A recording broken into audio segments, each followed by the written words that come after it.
What if the struggle you're facing right now isn't punishment, but preparation? What if the delay, the silence, and the disappointment are not signs that God has forgotten you, but proof that He's building something in you that can't be destroyed when the blessing comes? You've been praying for breakthrough, asking why doors are closing, why people are leaving, why nothing seems to move.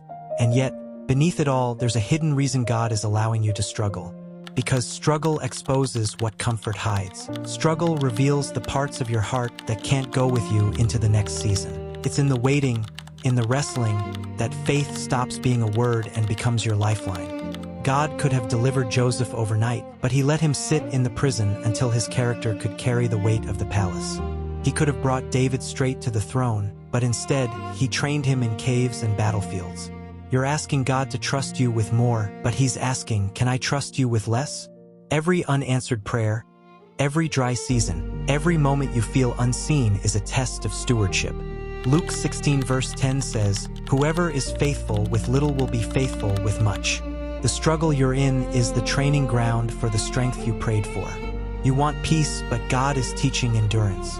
You want recognition, but He's teaching humility. You want doors to open, but He's teaching you to knock with persistence and faith. And here's the shocking truth. Sometimes, God will allow the very thing that hurts you to heal you. He will permit pressure to produce power. He will let you be broken just enough to rebuild you stronger. Because the breakthrough you desire isn't just about your situation changing, it's about you changing. The enemy wants you to believe your struggle means you're losing. But in God's economy, struggle is the sign of growth.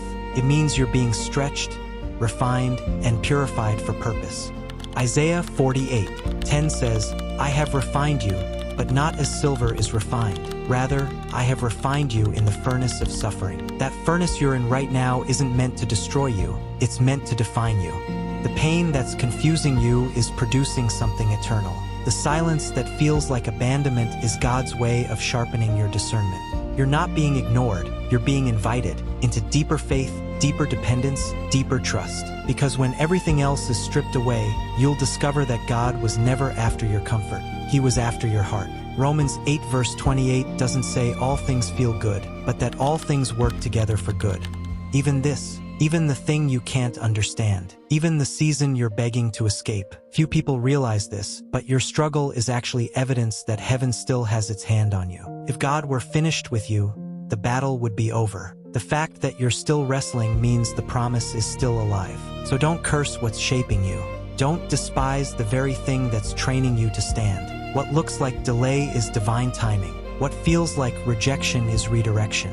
And what seems like loss is actually preparation for overflow. The hidden reason God is allowing you to struggle right now is because He's aligning your heart with His purpose. He's stripping away everything that would make you worship the blessing instead of the blesser.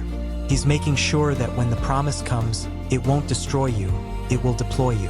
So stop asking when the struggle will end and start asking what it's trying to teach you. You are not being buried, you are being planted.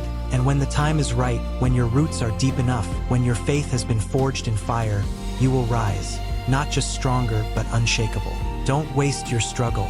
Let it sanctify you, because the hidden reason for your pain today is the public testimony of God's faithfulness tomorrow.